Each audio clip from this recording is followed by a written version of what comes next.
Okay. Talking about hapa peke yake, I have a very special guest, one of Kenya's top basketball female referees, June Oluoch. What do you think about Fellaini kunyoa nywele? Hata tuanze tu hapo tuseme. Hiyo nywele, okay, watu wanasema unjua ni mwalimu, watu wanasemanga akili ni nywele. Kama wewe ni mtu wa Maniusu kuna shida. Because brains have gone down the drain. That is for sure. Na hiyo nywele itapatikana Kenya very soon. Masliki unaongoja. Hatutaichukua, tutakataa. Unaongea kama mtu wa Arsenal. Baki tu na nywele yake. Now, June, let me ask, when did you start playing? Of course, I have pictures. Never kuna pictures mrembo. I took these pictures. One of our Kameme TV, our sister station, Kameme TV, alikupata ukifanya official. Nikasema, huyu mrembo lazima akuje training. Na training ya sport, akuje tuonyeshe venye ufanyanga nini official. When did you start officiating? Wanasema tu ulipinduke, unajua ukipinduka ni kama unataka kuhepa huku hivi bas, ni mtu yangu Travet, unajua Travet our floor manager alikuwa sijui anataka muangalie. How do you find these games? How do you keep up with these boys? I enjoy what I do. I love basketball. I run and feel like I'm 16 years old. and yet, if I told you my years, how old I am, I think... Usiseme. Kuna watu watakungoja hapa chini saa hii. Yes. Oh, yeah. How long have you been in this sport? And what made you be a match official? All right. I have been in basketball since the year 2000.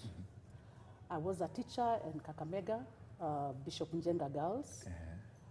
Then one day I take my girls for a game of basketball at the police canteen in Kakamega. Unajua mimi nizaliwa Kakamega, Sasa pale nikakutana na jamaa mmoja anaitwa Donald Liru. And Liru that time was a teacher at Kaimosi Girls. Said, but this lady can officiate this game, why not? I said, but how? But somehow I got myself onto the court, which is not very easy. And I got the whistle. And that is how the officiating of basketball began in my life. And you've never looked back, you've never regretted? I have never looked back, I have never regretted. I find myself on the court. Even now, I have a whistle, I can go to the court. Sile firimbi ya baba? Apana. Fox 40 original. Yani, how do you make it? Why are women not coming for this game to officiate it, especially? Because there are very few. Tony, I want to be very sincere with you. It is not easy. Why is it not easy? It needs so much commitment. It needs so much sacrifice.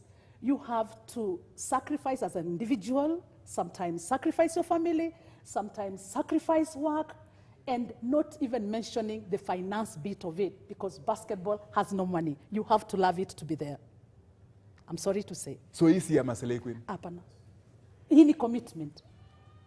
Hii lazima uweke roho yako hapo na uwe hapo. Yeah.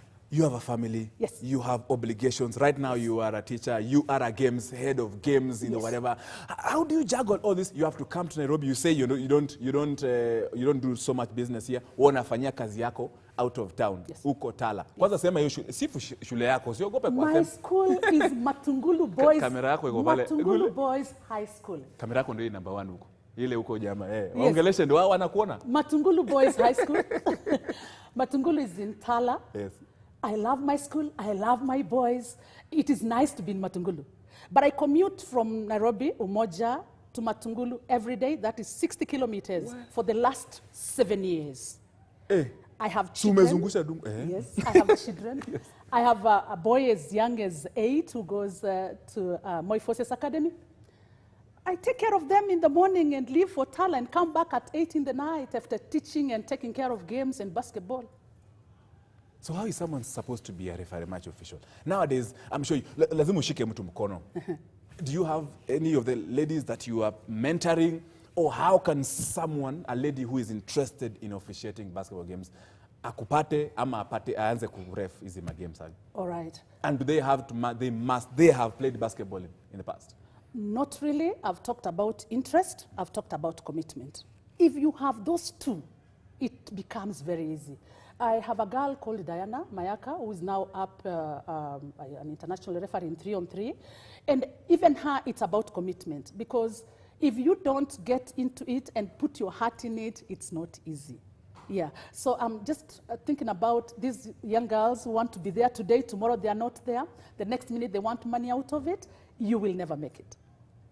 In fact, the first thing is interest and getting yourself onto the court and staying there. And people will notice you and they will give you the chance. Yes.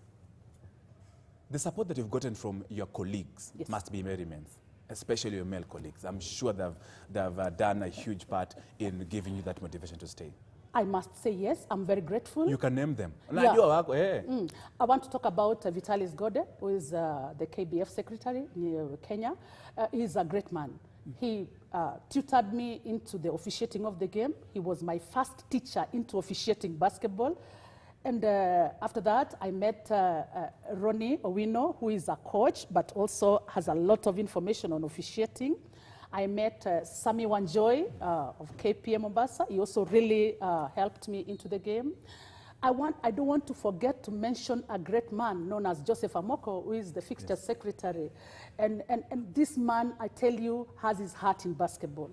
He is the one who got me to officiating at the KBF League, and I appreciate him. He's a great man. He has gotten me to where I am today. Very true. Yep.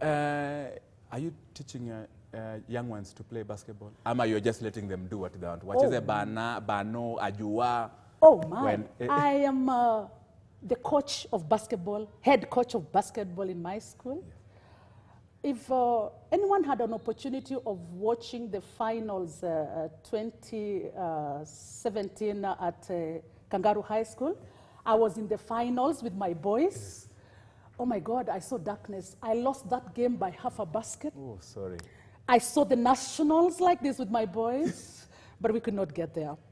I went back home. It was 3 in the afternoon when that game ended, and I saw darkness because I was so sure the boys were making it. I do a lot of basketball. I leave the basketball at 7:30 every day in Matungulu Boys before I get back to Nairobi. So I mentor the boys. They're my friends, and sometimes they forget I'm their teacher and call me mom, call me coach, because I mentor them so much in basketball. Wow. Yeah. Wow. I also want to appreciate my colleagues at Kangundo, Yes. And even Machakos, Tala as it is. We have worked together so well in basketball, and I'm sure we are really improving the game that area. Watu wa Machakos. Yes. Where can someone get you? I'm sure you can coach when you are perhaps off-season, shule zikifunga. I'm sure you can coach schools, you can coach teams, you can coach where can they find you? I'm sure watu wana watch. Unajua kuna watu wanakuanga na watch show, ni watu wanaweza kukupatia off-season shilingi ya off-season. Sawa. I live in Umoja 3. Na kwa social media, kama mimi ninaitwa Tony kwa Landa Facebook. Yes, Oluoch at gmail.com. And again, my number will always be there. I'm always in Nyayo. Wataniambia, wakitaka namba wataniambia mimi watafute Tony kwa Landa. Yes. You will always get me through him. Kwa social media, umekataa kwenda Facebook? Hiyo umeachia watoto? Hiyo nimeachia watoto. Basketball in Kenya, what do you think about the levels where we are at the moment? Of course, we interact some of the top coaches. Ulisema ukikuwa college, more university, you are coached by Orum? Yeah, Jakarum. Jakarum was my coach at Moi University. I played at the university level. Today is in ulikuwa wendo point guard mnoma sana pale na mix me down hapo nikizungusha tatu pale. Very nice. Yeah, so I strongly feel that we need more support, we need more sponsorship so that basketball can go to great levels. I know there are young boys and girls in the estates who would want to make it in basketball, but because they have not had someone to really take care of, especially finances, then they are left out. So, but we are working so hard to bring them aboard so that at least even them, they can help us make the game even better. And schools have really contributed into the game of basketball, especially those East African secondary school games that Brookside has sponsored. Now, Brookside pia imetengeneza facilities around. Do you think they did enough, or are there still more room for them to improve facilities across the country? They have done a great job. I think Brooks has done a wonderful job.